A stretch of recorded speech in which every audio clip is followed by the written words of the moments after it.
By Garbashu. Dash. Former President Obasanjo is so well known to all that no one needs to describe who he is. But, 4 things we will like to say. One is that he will not stop attacking President Muhammadu Buhari because the former president won't stop being jealous of anyone who beats him to a new record in the nation's development process.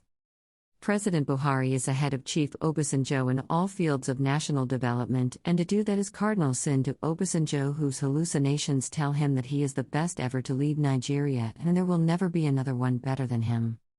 President Buhari just completed the world-class edifice that is the second Niger bridge after 3 decades of failed promises. It is now awaiting commissioning. Obasanjo laid the sod for the bridge in his first term as elected president, and work never started. When he sought re-election for his second term in office, he returned to the site to turn the sod for the bridge the second time. When the Obi of Onitsha, forthright and scholarly, reminded him that he had done this in the past, Obasanjo told the foremost Southeast traditional ruler that he was a liar, in the full presence of the chiefs and oracles in his palace. Obasanjo lied to the Southeast to get their votes. President Buhari didn't get their votes but built the bridge because he believed it is the right thing to do. 2. President Buhari had been bagging awards and encomiums for trying to do that which the Constitution of the Federal Republic of Nigeria says a leader should do: serve 1, or a maximum of 2 terms and go. President Buhari has been stating and restating that he will supervise a better election than the one that brought him to office and to leave as and when due. Having tried tenure elongation and failed, Obasanjo's fictitious mind must be telling him that he is the one under attack.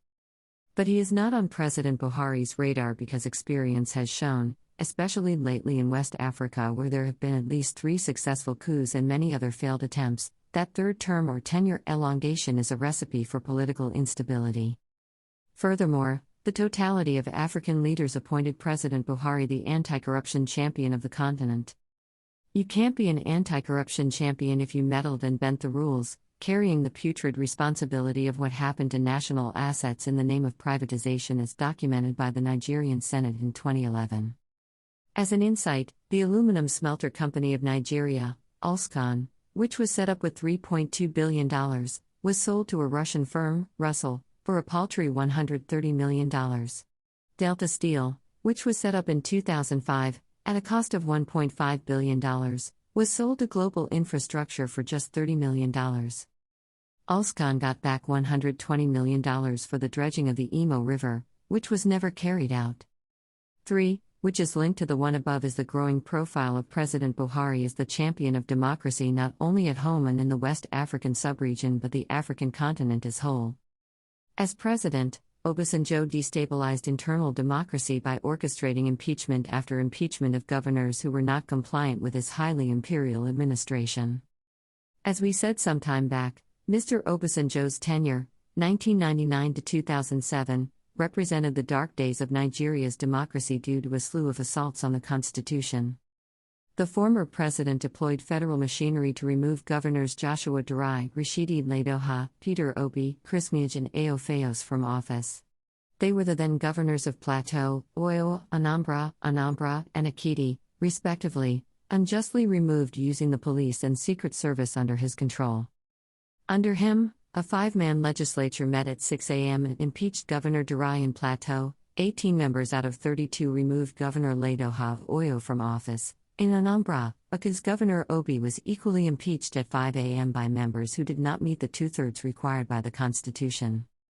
Lawmaking powers of the Rivers State Legislature were transferred to the federal parliament to punish Governor Amaechi for shifting his political alliance. Moreover, he damned the Supreme Court and unlawfully held back Lagos state revenues due from federal sources on account of his pettiness against Governor Bola Tinubu.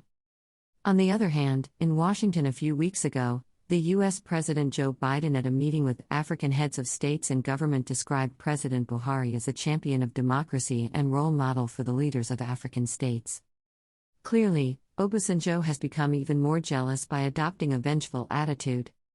4. To say that frying pan to fire is the situation in Nigeria at this time should be read to mean a personal experience to him, and we know what that means.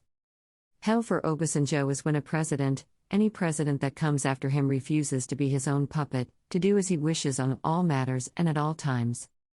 He then keeps attacking out of frustration. Obasanjo's vengeful attitude towards President Buhari is the height of selfishness and little short of moral squalor. At View's exclusive rights, Garbashew, Senior Special Assistant to the President, Media and Publicity, January 2, 2023.